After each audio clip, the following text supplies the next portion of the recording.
Hello, everyone. Hello. Just one second.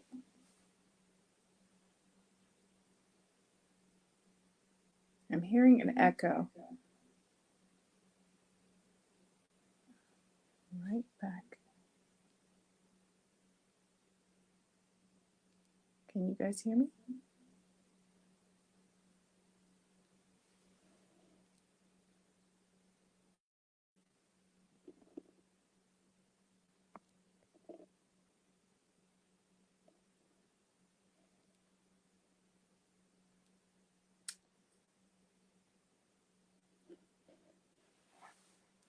Hello, everyone.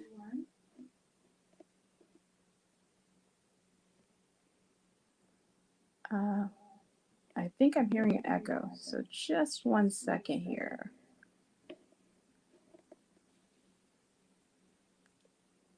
See if I can get myself.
All right. Okay, hi everyone. Sorry for the technicalities. I actually had this on two computers, so I was hearing myself on the computer uh, on my right-hand side and also hearing it here. So I had to get that out of the way. I hope everyone's having a wonderful, wonderful, wonderful Friday. Let me just see. Is everybody hearing me? Okay. Hi. Hi, Abba. How are you doing? Hi, Miss Wanda. How are you? How are you guys? Good evening, Pamela. How are you? How are you?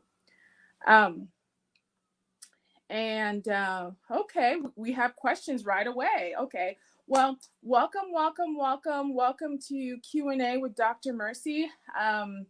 It's been a while. I know previous weeks we've had some special episodes, and so we've had to kind of not do the show for those weeks. But I am back. So hi. So on this episode, we're going to talk about two topics. The first topic we're going to talk about is just a continuation of our usual just COVID updates. We're going to talk about that. And then after that, we'll talk about pain medications. I do see some questions. So if you do have some questions, just make sure to put them in the comment section. I know I'm just seeing one particular question. Doesn't have to do with our subject, but I do want to address this. I know Andre West said, if I have a peptic ulcer, what's good for it? I know milk is Maalox good too. So obviously, if you have, how do you know you have peptic ulcer disease? This is a very good topic, Andre, and thank you for pointing this out, because a lot of people have indigestion, they have abdominal pain, and pretty much they could have an ulcer. And they don't know, and it has not been diagnosed. The only way you can know if you have an ulcer is if you have an endoscopy, which is where they put a camera down your throat and they look in the lining of your esophagus, they look in the lining of your stomach region, they even look in the upper parts of your intestine. So for indigestion in general, yeah, some people do use milk. Maalox is also good too. But if you have peptic ulcer disease, you want to go a little bit further. And this is where prescription medications are used, okay? So you want to know, okay, what could be causing peptic ulcer disease? Because there's some certain bacterias One in particular, Helicobacter pylori, which we also name H. pylori, which can cause peptic ulcer disease. And so drinking Maalox, drinking milk, or even just the typical antacids like over-the-counter protonics that we have may not properly heal that ulcer if you do have a bacteria that's causing it. You want to kill the bacteria first. And so there are certain tests that we do to figure out, okay, why do you have the peptic ulcer disease? Is it because of a bacteria? If so, let's get that treated. And if not, is it just simply because you're just producing too much acid? And this is also where diet comes into play. And so in all the nutshell, I mean, for temporary relief, you can try milk, you can try Maalox, but for long-term relief and to actually prevent and heal the peptic ulcer, I would suggest just going to the doctor, making sure it's a peptic ulcer first, and then figuring out what it is that's causing it. But great question. That wasn't what I was going to talk about, but I saw it and I wanted to address it since you did ask that question. Okay. All right. And you said you had that done, Andre. So you had the EGD done. Okay. So I hope I was able to answer your question, Andre. Again, I think this will be a good topic to discuss, and maybe I can get a GI specialist on board and they can also, kind of talk more about it. So thank you so much, Andre, for that question. Okay, so now let's talk about COVID updates. The reason why I wanted to bring that up, I know our topic for today is about pain medication and about the myths of pain medication. You're welcome, Andre. The myths of pain medications. And so I wanted to go over 10 myths that I've seen in the hospital when people talk about pain medications and when I'm prescribing it to them in the hospital. There's a little bit of misconceptions, and I wanted to address it, especially given the fact that we have a opioid epidemic, we have a drug overdose epidemic. I wanted to say what is true and what is not. And so how do we prevent addictions, and what do we do, and how do we use pain medications appropriately? I want to talk about that. So we're going to talk about that later on in the show. But before we do, I just wanted to kind of give you a little bit of update of COVID. Since we always talk about COVID, let's kind of talk about what the latest updates are. Well, the latest updates is, if you guys have not seen already, that the CDC has said that everyone, adults mainly, can now get the booster. So those who are above 18 and older can get the booster shot. Now, the booster shot is particularly for those who've already gotten their full dose of vaccinations. So if it's a Pfizer, it's and the Moderna, it's the 2 shots.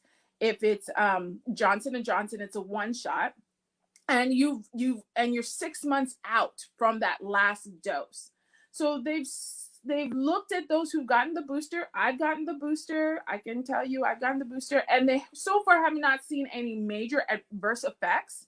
The reason why they want people to get the booster now is, especially when we're coming up to the holiday season, we're sharing a space with our family members, maybe close friends. And so they notice that when you get the Pfizer or Moderna shot, after certain months, the immunity that you create from getting the vaccination starts to wane. And so they're thinking around the 6-month period of time from the last shot is when you should get a booster shot, meaning you should get another dose of the vaccine to boost up your immunity so your immunity can produce more antibodies against the COVID vaccine. And they still see, and I still see, that the majority of the people who are in the hospital because they're unvaccinated. But their concern was they were starting to see a little bit of those who did get the vaccination, as they should, start coming in because of COVID. So that's when and not only that, they also were looking at Israel, who, they started the vaccination and they've been doing studies kind of longer than we have. So they're looking at what's going on in Israel, as well as seeing that there's a small minority amount of people who are coming into the hospital with COVID, even though they got the vaccination. So then they started to think, hey, I think it's because of the antibodies for the COVID, even though you appropriately got your 2 doses, are not enough because they start to wane off. And so they specifically, would like those, especially those who are 60 and above, those who have comorbidities, those who are immunosuppressed. They specifically say, they encourage you to get your vaccination. But they say that everyone above 18 should, and if you're 6 months out from your vaccination, should definitely get the booster. So I got the booster. The only side effect I got was the same side effects I got when I got the first and the second dose of Pfizer. And that is, I got the fatigue, got a little bit of headache, and I got the muscle aches. Usually typically lasts 24 to 48 hours and you're good. And so I already knew what to expect on this coming one. I knew if I was going to get the vaccine, it was going to be maybe similar minor reaction. And so I made sure to do it on a Friday so I could chill on Saturday and Sunday.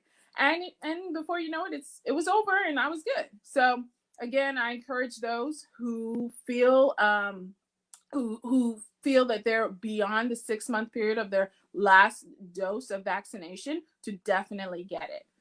And so I just wanted to just clear that out. And let's see.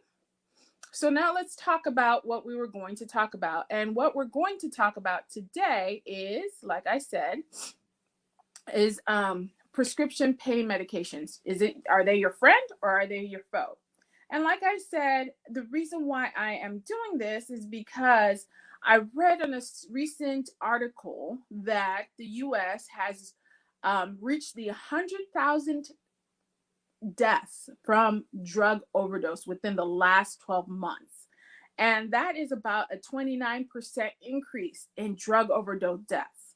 And so it got me thinking about the use of pain medications and what it is and what it isn't. In that particular article that I read, they said 75% of those who had drug overdose was because of opioids. And so, yeah, it made me decide, okay, let me talk about opioids and what it is and what it isn't for everyone so that there's some clarity. Because as I try to tell my patients when I'm in the hospital, they tend to not really have an idea of what pain medications can do and what they cannot do for you. So I just wanted to just make things clear. And so that, and if you need pain medications or if you have to be in the hospital, you're well informed. So opioids, whenever we talk about opioids, what are those? Well, they're the family of medications that contain this molecule or maybe codeine, which is a type of, I want to say medication or substance. And from the codeine family, there are different medications that have been designed with that particular substance. And one main one that you probably hear about is morphine. But you also have others who take things like Norco or oxycodone or fentanyl is the new one that people take a lot out in the hospital, and they take it as a drug outpatient, as well as they go and they take it as an illicit or street drug. And then you have also some of the other street drugs. You have heroin, which is in the opioid family. So opioid medications obviously are used for, pain and to numb pain out. So that leads me to the first myth. So pain medications in particular can fix the pain. And that's not the case. As we all should know by now, and in case you don't, when you use pain medications, it's not necessarily to fix your pain. What it does, it numbs and it masks the pain so you don't feel it, right? And so the purpose of that is so you're not in distress while you're getting treated for what's happening underneath you. So if it's trauma that's causing you to have the pain, if it's some sort of infection, other types of illnesses, the pain medication just numbs the nerve endings that are surrounding that area of inflammation or that area of insults and causes you to feel calm, okay? Some people, and I've heard it in the hospital before, think that if you take pain medications, it fixes it. No, it doesn't. It just numbs it. So it would be something like if you had a fire and you had a fire alarm and the fire alarm goes off. You just knocking off that fire alarm is not going to treat what the fire, right? No, it's not. It's just going to stop the noise, but the fire's still there. The way to really, really treat whatever is ailing you is by adding the water for the fire and dousing the fire and letting the fire go. And that is what will now fix the pain. So just keeping that in mind can make you realize how you should treat pain medication. So I just want to keep that in your mind, okay? Myth number 2. This is what I get all the time in the hospital, and rightfully so, because especially with the pain overdose, you're hearing about opioid overdose, you get scared. And so myth number 2, if you can take one pill, pain pill, and you will get addicted, just one pill. And I get this all the time. People are like, oh, I don't want to get addicted. And I'm just like, sir, but you have pancreatitis, or sir, you have appendicitis. That's painful. Yeah, but I don't want to get addicted. No. Taking pain medications in a short-term basis, usually within a couple of days, the likelihood of you getting addicted is very small. I've read in studies that people get addicted when you start using them in a couple of weeks or more. And even then, I can't even say, each person is different. So I can't even say if you take it for 2 weeks, you'll get addicted. You just need to be mindful when you're taking pain medications. Yes, can it be a medication that can cause addiction? Yes, it can.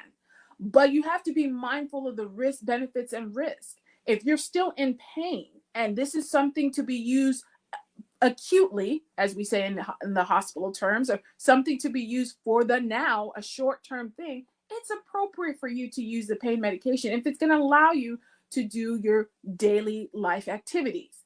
It's when you start using the pain medication, even though you're not in pain, that's when you have those issues of, I'm now addicted. So, like I said, when you use pain medications on a short term, it's okay.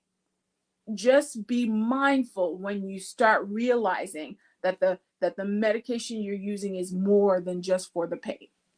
Because pain medication can make you feel some sort of like euphoria for some people. Myth number 3, the more pain pills you take, the longer and the better they work. So this is another thing that I get in the hospital. Usually for us physicians, especially in the hospital, I can speak for myself, I don't want to start you on in the high dose of pain medications. I don't want to start you on that because I don't know how your body's going to react. And each person is different. So for one person, they may be okay with 2 milligrams of morphine, okay? But for somebody else, it may require 4 milligrams or it may require more frequent amounts of the morphine, okay? So we tend to start you off on a dose and escalate it to where it's acceptable for your pain and for your body. Some people think that they always need to start with the toppest of the top, and they always talk about the D word. And I won't say it here because anytime I hear someone say, oh, I need that medication and it starts with a D, I'm like, okay, no. What you need to do is you need to allow your body to first figure out what's best for that particular pain. Even if you use the medication that started with the D for your appendicitis that you came in for 2 years ago, doesn't mean that you still need that medication that starts with the D, which is a high potent medication. You could just need a small dose of morphine for that next pain. So stronger dose does not necessarily mean it's better, and it definitely does not necessarily mean it's longer, okay? If anything, when you take a high dose of pain medication, obviously that's how you can get overdoses, okay? When you don't take it as prescribed, when you don't take it under a controlled environment. Or if your doctor does not prescribe it for you and you just take of someone else's prescription. Because let me just say this, let me just say this. when you take high dose pain medications that are not adjusted for your particular body or for the particular situation you're in, you run the risk of having these effects like your breathing stops, you start getting confused, you start getting very sleepy, and it just your body starts to kind of slow down. Okay. So that's why as physicians, we know signs that can say, oh, wait, you're taking too much pain medication. If lots of the times, I'm not saying all the time, but for majority of the time, a lot of us physicians are very mindful with the medications that we prescribe people, and we start low and adjust as necessary. So that's that on myth number 3. Myth number 4 leads us to myth number 4, since we're talking about reactions. Common reactions that I get from people in the hospital is, oh, I'm allergic to morphine because it causes nausea, it causes me to vomit, it gives me a headache, or sometimes I get confused. Okay, that's not an allergy. I think a lot of people get confused between what an allergy is and what an adverse effect of a medication is. Okay. Now, an allergy is, when you think about allergies, what you're thinking about is, I'm itching. I break out in hives. My throat is closing up. I'm having a very hard time breathing. I'm going into almost an anaphylactic shock. That is true allergies. So, but sometimes people think that whenever they take a medication and they get a reaction, then that's always an allergy. No, that just may be your body's way of reacting to that particular drug. So with things like morphine, for particular, not so much the pills that I noticed, but definitely the IV medications. A lot of people complain of nausea and vomiting. And if we have to give it to you, a lot of times we also make sure that you have something for nausea just in case you need it. So that's something to keep in mind.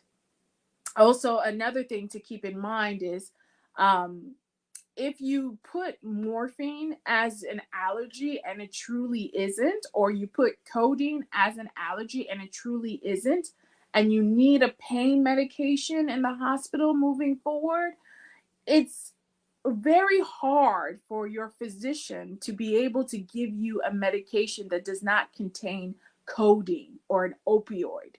So always make sure that if you are allergic to codeine or allergic to morphine or allergic to Norco or any of those opioids or any of those medications that contain codeine, always make sure that that's a true allergy before you say I'm allergic, because that can adversely affect you in the future if you're going for surgery and you need a pain medication, or if you have like a acute illness, like I said, appendicitis, and you need pain medication because you have the one opioid or one codeine containing medication as an allergy. It kind of limits your doctor to giving you, I want to say, up to 80% of the medications that are out there that are in the hospital when it comes to pain medication. So be mindful of that. When you have an allergy, true allergies is if you're itching, if you break out in hives, if you have difficulty breathing after that, or you feel your your tongue is swollen, or you feel like your throat is closing up. That's true allergy. And obviously, if you have a true allergy like that, you don't want to take it again. So just be mindful. Okay, so myth 5, pain medications are the only ways to treat pain. And that is another misconception that people always have, and something that people need to also be aware of. Just because you have pain doesn't mean that we need to give you that opioid, okay? A lot of times for patients, if it's just mild pain, I start with things such as Tylenol, and I start with things such as like ibuprofen. I'm mindful, especially when it comes to ibuprofen, that they don't, and be mindful when it comes to ibuprofen, Aleve, anything aspirin, that you don't take too much of it because it can irritate the lining of your GI tract, and it also can cause kidney issues if you take too much. And the other hand, with Tylenol, too much of Tylenol is also bad as well. Too much of anything is bad in general. So if you take Tylenol too much, it can cause issues with your liver. So I always, as a mild pain, I always give my patients, see if Tylenol, if you have a headache, see if Tylenol can help you, or, and then after that, if it doesn't help, then I go to something a little bit stronger. But not all pain is relieved by opioids or narcotics. For example, nerve pain. People like diabetics, they tend to get long-standing diabetics. They tend to get what they call diabetic neuropathy, where they describe pins and needles in their legs. And so for them, they don't want opioids. They want a nerve numbing medication, and we prescribe that. People who have this condition called restless leg syndrome, where when they're at night, it's hard for their legs to stay still. They don't really get relief with pain medication. They get relief with certain medications that helps open up the vessels within their legs. So if you come in and with pain, not all the time you'll get an opioid. There are other medications that can help you as well. And then also, especially for those that have chronic pain, like arthritis or back pain, yes, in the brief period of time, you want to get something that will help relieve it. But you keep in mind, there are other things that can also help relieve that same pain as well. Exercise, physical therapy. You'll be surprised how that can help release the tensions of the muscles, and that will ultimately help release the pain. Meditation, prayer. I mean, that's the most important thing. Praying can help relieve your pain. Sometimes exacerbations of pain can be caused because you're not sleeping enough. Okay, you're stressed. Okay, you might be depressed or anxious. That can exacerbate your pain. So there is a connection between the mind and the body. So that's again why, especially for those who have chronic pain, to go beyond just taking pain pills. Look for other ways, non-pharmacological ways. I also read a study, I read it in residency, and it's confirmed that even acupuncture can help ease chronic pain. So going to an acupuncturist and seeing what ways can help you when it comes to chronic pain could be another way to resolve it.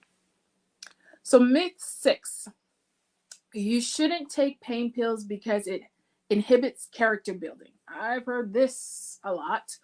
A lot of people, when you want to give them pain pills, and even close family members, when you talk about, I need something for pain, they're like, no. You shouldn't be taking pain medications. When I had this pain, I withstood that pain and it was gone. I prayed it out, which is good. It's good to pray. You should pray. If you have any ailments, you should pray. I'm not saying you shouldn't. But it is also okay to take the pain medication to numb the pain if it's for short-term basis while you resolve whatever it is that's ailing the pain. What people don't recognize is if you have uncontrolled pain, it can affect your body negatively. I see in the hospital, those who have pain, they're always in a high blood pressure, uncontrolled pain, let me say. They're always in high blood pressure. They have elevated blood pressures. They have elevated heart rates. And that's especially for those who are probably are not able to vocalize they're in pain. That's, for me as a physician, one of the ways that I can see whether or not they're still in pain. Because if I see your blood pressure being high or I see your heart rate being high, I'm like, it could be pain. Let's go ahead and give them a little bit of pain medication and see if that will help. But if you have uncontrolled pain for a long period of time, that having elevated high blood pressure or elevated heart rates can adversely affect your heart. It can inhibit you from sleeping, okay, which will then disrupt your sleep hygiene. It can cause emotional distress if you have uncontrolled pain, okay? And if you had pain within your chest, let's say you fell and you had a rib fracture, which is really painful, but because you want to, you can't take pain medications, you're trying to fight it until it heals. You're going to stop, you're going to, just taking a deep breath will cause the pain, right? And before you know it, you're not taking good deep breaths and you come back into the hospital with a pneumonia. I've seen that happen time and time again. So if you have the pain, it's important to get it controlled. Again, it goes back to a previous myth that I said. Being on pain medications for a short term is okay. It's when you start being on it for long periods of time and even beyond when your pain is gone away, that's when you start thinking about addiction. So even when you're on the pain medication, just be mindful. I only take it when I need it. Myth 7. Pain medication should be taken even when you don't feel like you need it. And we've discussed this before. We're discussing it now. That's not the case. So we as physicians, whenever we give you pain medications for a certain ailment, right, we give it to you for a certain couple of days. So let's say, I always keep on using appendicitis. Okay, so let's say someone came in, they had their appendix taken out, they're ready to go home. We give them some antibiotics, and we also give them some pain medication for them to have a relief of their pain as their body heals. Let's say day 2, let's say we gave them a week's worth of pain medication. Okay, and that particular person goes home, takes the medication, and maybe after 2 or 3 days, they start noticing that their pain has kind of subsided. Okay, but their prescription said use for 7 days. Are they going to use it for 7 days? No. You don't use pain medication like you use antibiotics. Now, if the antibiotics that they told you was to take it for 7 days, then take it for 7 days. Because even if you feel better, studies have shown that by you taking it for that 7-day or that 10-day, whatever the doctor has prescribed, that's when the eradication of all that infection is gone. Even if you feel better, there could be some lingering bacteria or infection that's still brewing that you can't feel. So by taking it the full 7 days, or taking it 7 days, or even 14, because sometimes we do that, or even 21, whatever the doctor says you should take it for, take those antibiotics for as long as you can. According to their prescription. But for pain medications, if you're not feeling it after day 3, but it's day 7 that they prescribed it for you, you can stop. It's fine. So that's myth 7. Myth 8. All types of pain response to opioids. And we kind of talk about that. I think we talked about that earlier. Not all respond to it. As we said, neuropathy pain responds to neuropathic medications. Restless leg syndrome responds to vascular medications. So not all pains respond to it. And also, like I said, keep in mind the mind-body effect is real.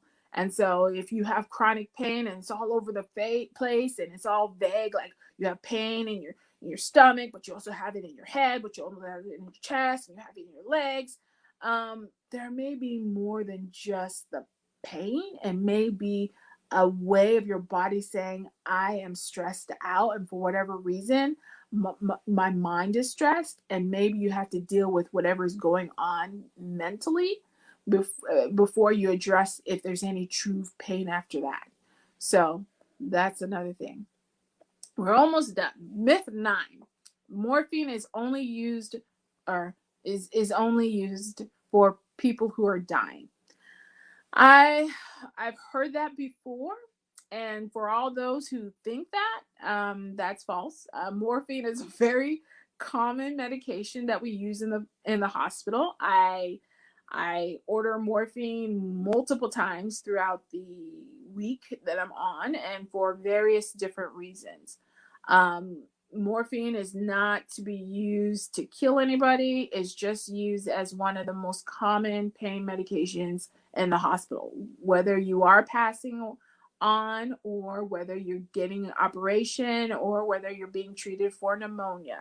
So if anybody has any thoughts of morphine being only used for hospice patients or those who are passing on, that is false. And our last myth is using someone's painkiller for yourself is totally fine. And that's totally false. Um, I have heard of some of my patients. They come to me and they're being honest, and I like it. I always recommend that you be honest with your doctor, because that's the only way we're able to help you. So as they come into the hospital for whatever ailment, they'll say, "Oh yes, yeah, I just was having some, pain in my chest, and you know."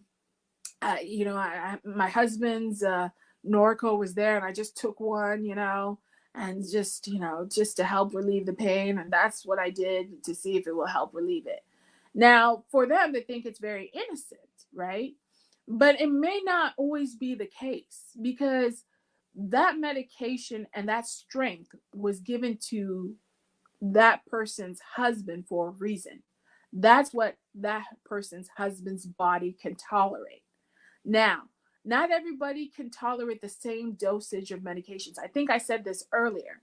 You can have someone who can tolerate just 2 milligrams and be fine, while someone needs 4 milligrams.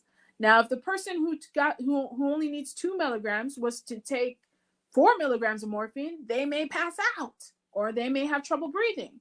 So that's why it's important to not use someone else's medications in general, but especially pain medications, because they're not prescribed to you at your particular dosage. Okay. And, and especially with the pain, opioid overdose epidemic that's ramping all over the place, that's one of the reasons why people are overdosing, because they're using other people's medications, unprescribed, illicit, and they're using it at frequencies that they're not supposed to. And they're mixing it, of course, they're mixing it with other drugs too. And they become addicted, and now they require high tolerance. And it's just a mess that you don't, a road as well that you don't want to go to. Okay. So if you have pain, figure out why you have the pain. Just taking someone's pain medication just to numb the pain is not going to cut it. Remember the analogy I had with the fire. It may or may not knock it. You may or may not get a reaction because you took someone else's pain medication without a doctor's approval, and definitely it's not going to treat the underlying issue of why you have the pain. Okay. So that's it for Q&A with Dr. Mercy. That's it for pain medications. Let me see if I have any questions. So, okay, yeah. So in response to the peptic ulcer disease, yes, that's one of the reasons, producing too much acid. Ultimately, that's the main reason. But again, it could be a bacteria producing too much acid. It could be numerous of other things, which we'll talk about later. But yes, thank you for sharing that. LinkedIn user said, if the vaccine doesn't last 6 months without needing a booster, are people going to have to keep getting boosters forever? Good question. Now, what I think that they're depending on is a herd immunity. They're depending on that the more people take the COVID vaccination, the easier it is to eradicate. Why we still are in this pandemic is because a lot of people are not wanting to be vaccinated. And so as a result, not only is it causing uh, the pandemic to move further, but it is also causing um, variants to occur. And these variants are stronger than the original COVID virus. And so I hope we don't have to take boosters forever. That's why I make it a point to talk about COVID vaccinations, because it is found to help. And at this point in this day and age, we have a lot of data in place that shows that it's been helpful in eradicating COVID. It also, wearing a mask and social distancing is helping too as well. So,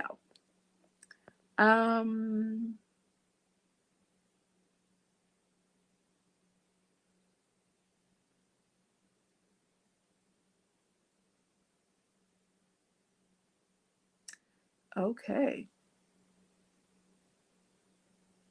Oh, this is a good one.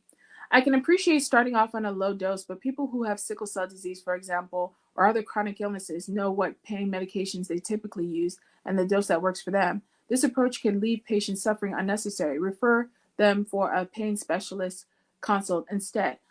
Good question. Not even good question. Good comment, Deborah. You are right.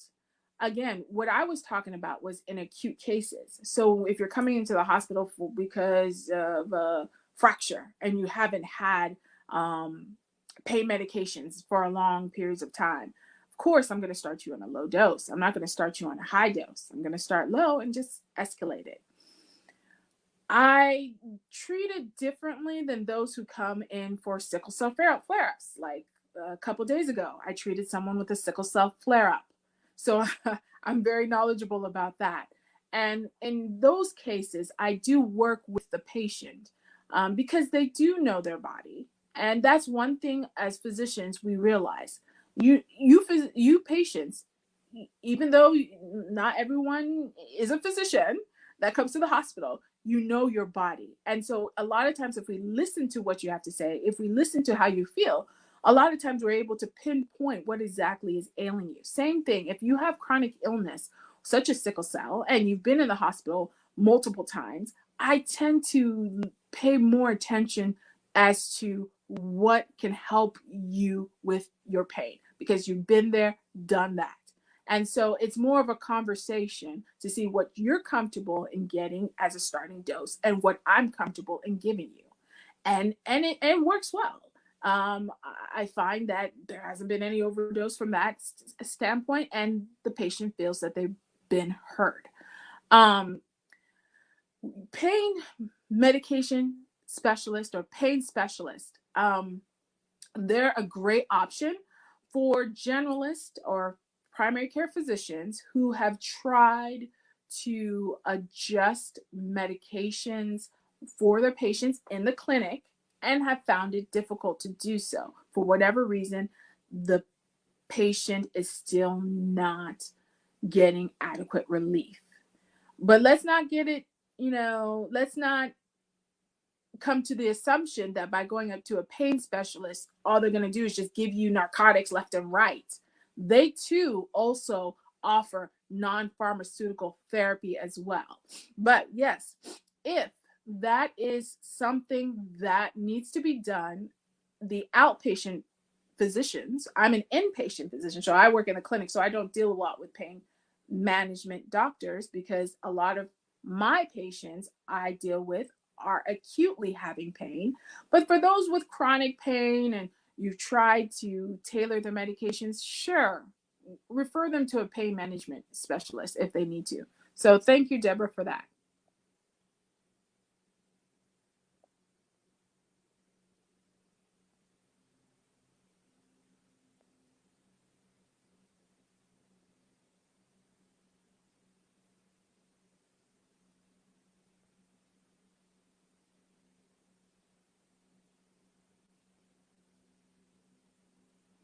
All right. Well, with that, I think we're done for the day. And tune in again next week for another episode of a medical show. It's going to be Medicine for the People with Dr. Susan Ajonwe.